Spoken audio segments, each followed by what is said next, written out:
রাষ্ট্রপতি পদে মির্জা ফখরুল ইসলাম আলমগীরকেই বেছে নিল বিএনপি। ভোটের জন্য কর্নেল ওলির মনোনয়ন জমা দিল 11 দলীয় ঐক্য।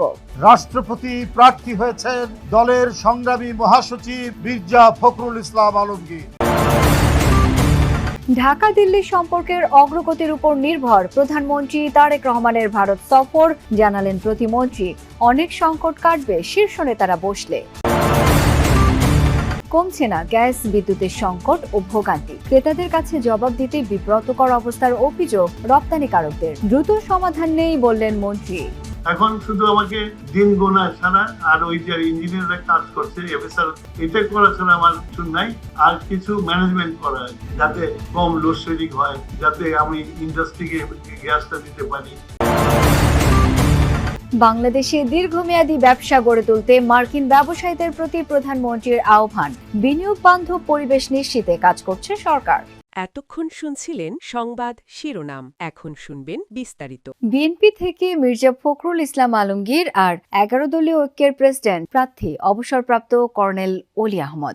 শেষ দিনে রাষ্ট্রপতি নির্বাচনে সরকারি ও বিরোধী দলের পক্ষ থেকে এই দুইজনের মনোনয়ন ফর্ম জমা দেওয়া হয়েছে ইসিতে। এ সময় জামায়াতে ইসলামীর সহকারী সেক্রেটারি জেনারেল হামিদুর রহমান আজাদ বলেন, অধ্যাদেশ জারির মাধ্যমে গণভোটের রায় এখনো বাস্তবায়ন সম্ভব। জবাবে বিএনপি নেতারা জানিয়েছেন, জুলাই সনদের আদ্যোপান্ত বাস্তবায়ন করবে সরকার। সংশ্লিষ্ট সব আইন মেনেই হচ্ছে রাষ্ট্রপতি নির্বাচন। মনোনয়নপত্র জমা দেওয়া শেষে 11 দলীয় জোটের নেতারা জানান, গণতান্ত্রিক ধারাকে অব্যাহত রাখতেই নির্বাচনে অংশ নিচ্ছে 11 দল। সচিবালয়ে প্রধানমন্ত্রীর কার্যালয়ে বিএনপির দলীয় বৈঠক করার ঘটনার সমালোচনা করেন হামিদুর রহমান আজাদ। পরে অলি আহমেদের নামে 11 দলীয় ঐক্য থেকে দ্বিতীয় মনোনয়ন জমা দেওয়া হয়।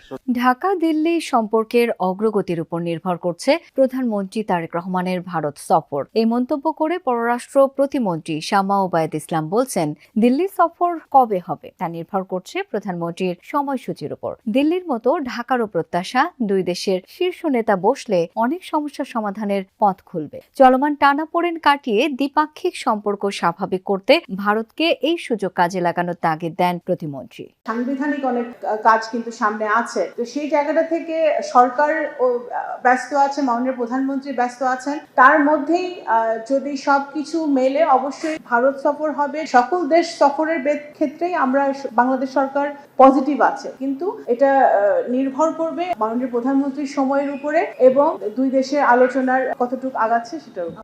রাজধানীতে গ্যাস সংকটের তীব্রতা আরও বেড়েছে। উৎস থেকে সরবরাহ কমে যাওয়ায় অনেক এলাকায় গ্যাসের চাপ নেমে গেছে সর্বনিম্ন পর্যায়ে, যার সরাসরি প্রভাব পড়েছে সিএনজি স্টেশনগুলোতে। ঘন্টার পর ঘন্টা অপেক্ষা করেও গ্যাস না পেয়ে দুর্ভোগে পড়েছেন চালকরা। কোথাও আবার গ্যাস না থাকায় ঝুলছে বন্ধের সাইনবোর্ড। একই সঙ্গে দিনের বড় একটা সময় গ্যাস পাচ্ছেন না রাজধানীর বিভিন্ন এলাকার বাসিন্দারাও। এখনো গ্যাসের জন্য হাহাকার। কোথাও দীর্ঘ গাড়ির সারি, কোথাও আবার গ্যাস না থাকায় স্টেশন বন্ধ। এমন চিত্র সারা দেশে।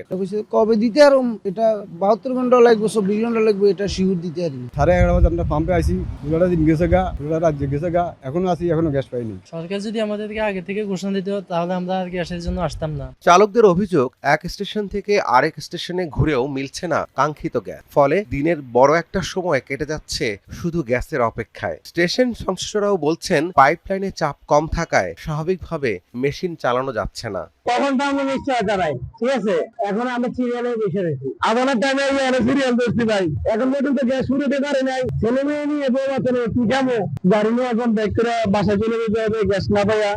আত্মবিশ্বাসের সঙ্গে বাংলাদেশে বিনিয়োগ ও দীর্ঘমেয়াদী ব্যবসা গড়ে তুলতে মার্কিন ব্যবসায়ীদের প্রতি আহ্বান জানিয়েছেন প্রধানমন্ত্রী তারেক রহমান। বলেছেন, দ্বিপাক্ষিক বাণিজ্য সম্প্রসারণ, রপ্তানি আমদানির সম্পর্ক আরও শক্তিশালী করার পাশাপাশি অর্থনৈতিক অংশীদারিত্বকে আরও সুসংহত করতে চায় নির্বাচিত সরকার। সকালে সচিবালয়ে ইউএস বাংলা বিজনেস কাউন্সিলের প্রতিনিধিরা দেখা করতে গেলে এসব কথা বলেন প্রধানমন্ত্রী। ইউএস চেম্বার অব কমার্সের বিশেষ wing US Bangladesh business council, যে কাউন্সিলে আছে এক্সিলারেট এনার্জি, মেটলাইফ, উবার, মেটা কিংবা অ্যাপেলের মতো বহুজাতিক প্রতিষ্ঠান। বৃহস্পতিবার সকালে প্রধানমন্ত্রীর সঙ্গে বৈঠক করতে সচিবালয়ে আসে এই কাউন্সিলের প্রতিনিধি দল। সকাল 9:30টায় প্রধানমন্ত্রী তারেক রহমানের সঙ্গে বৈঠকে বসেন 25টি প্রতিষ্ঠানের 50 জন প্রতিনিধি। দীর্ঘ 2 ঘন্টার বৈঠকে প্রধানমন্ত্রী বাংলাদেশে বিনিয়োগ করতে মার্কিন ব্যবসায়ীদের প্রতি আহ্বান জানান। যুক্তরাষ্ট্রভিত্তিক বৃহৎ ব্যবসায়ী প্রতিষ্ঠানগুলোর পুঁজি, প্রযুক্তি, দক্ষতা এবং বৈশ্বিক অভিজ্ঞতাকে স্বাগত জানিয়ে সব ধরনের সহযোগিতার প্রতিশ্রুতি দেন সরকার প্রধান।